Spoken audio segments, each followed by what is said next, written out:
Greetings, swingers. I'm George, and welcome back to the Windmill of Eluveitie. Faun. Sounds like fauna. Which is quite appropriate because we're not exactly human. Right, so we're gonna stop that now. In this. This is Gwydion. Gwydion. Apparently we haven't stopped that yet. By Eluveitie and Faun. I said them right. I said all parts of that name right. So you want to do it, so talk. Okay, so I don't really know much of what this is about, except I'm quite big on Eluveitie, and I'm particularly big on their singer Fabi, because she's also got another bunch of awesome projects that I'm really into. You're not big on anyone because you're a tiny guy. And I can be big on things despite that. You just called Fabi a thing. No, I said I can be big on things. Can you be big on people? Yes. And I can also be big on fairies. And that's where Fabi comes in. So I really hope we're gonna hear the fairy here. Because Eluveitie does have two singers. They also have a girl dude. And he's cool. Fairies and girl dudes go well together. So, I don't know much about Faun. And I don't know what this collaboration song is between the bands, so I'm really curious. But, because of being a fanboy, the reaction is necessary. So are you ready? No. Also, it's Faun. Faun.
I think it's been only Faun so far. Yeah, I think it's been only Faun. Right, so folky music can be so cheesy, but it can also be absolutely not cheesy if it's done so well as this. Yeah, I love the combination of vocals, I love the percussive effects, I love the little Ewok-like people in the forest. Yeah, and I don't like that old dude for some reason had a really big problem with it. He was yelling at them! And he didn't even have riffs on the background. You're not allowed to yell without riffs. Right, so as a metal channel, We obviously don't know what any of this is because you have the weird guitar, you have the weird drums, you have that thing that screeches. That's the only one that I know the name of. That's a hurdy-gurdy. But there hasn't been a single metal instrument in this. So we feel uncultured as a consequence. And that's probably an indication that the guys really know what they're doing. Or that we really are uncultured. Or both. Yeah, it's probably both. It's probably both. I'm curious how Eluveitie will appear. Yeah, we're halfway through the song and now it's spacing, so I want them to show up.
Wow, even their names are awesome.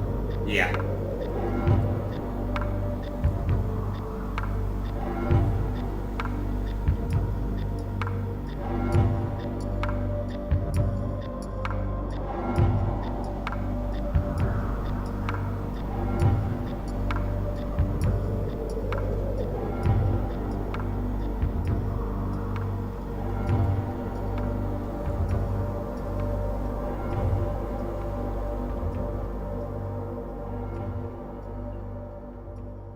That was a big cast. Okay, so no Fabi. No Fabi. But I think we can agree there wasn't much need for Fabi because we had other fairies. Yes. Worse fairies. They were very good fairies. I know you have a bias, but you don't lead with that. Right. So, obviously what the song does best is first the folky stuff, then the metal stuff, and then both of the stuff. Yeah. And that was a brilliant evolution, and it's great that they did this with Eluveitie, because Eluveitie, especially on later stuff, I felt have the greatest skill of integrating heavy riffage into that sort of emotion without compromising it. Yeah. It's kind of when the riff kicks in, it just opens everything up, it gives it more volume, more epicness, but it perpetuates the same vibe, the same anthem sort of thing. I think metal and folk actually go really well together, because aside from metal, folk music, the genuine heartache sort with wailing vocals like this, is probably the only genre that actually gets to like deep, profound emotions in the same way.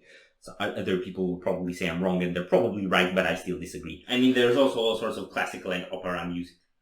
Yes, but you have to be really cultured to get that, so that's just not an option. Yeah. Right. I'm actually pretty happy that I listened to this. Yes, this was really cool.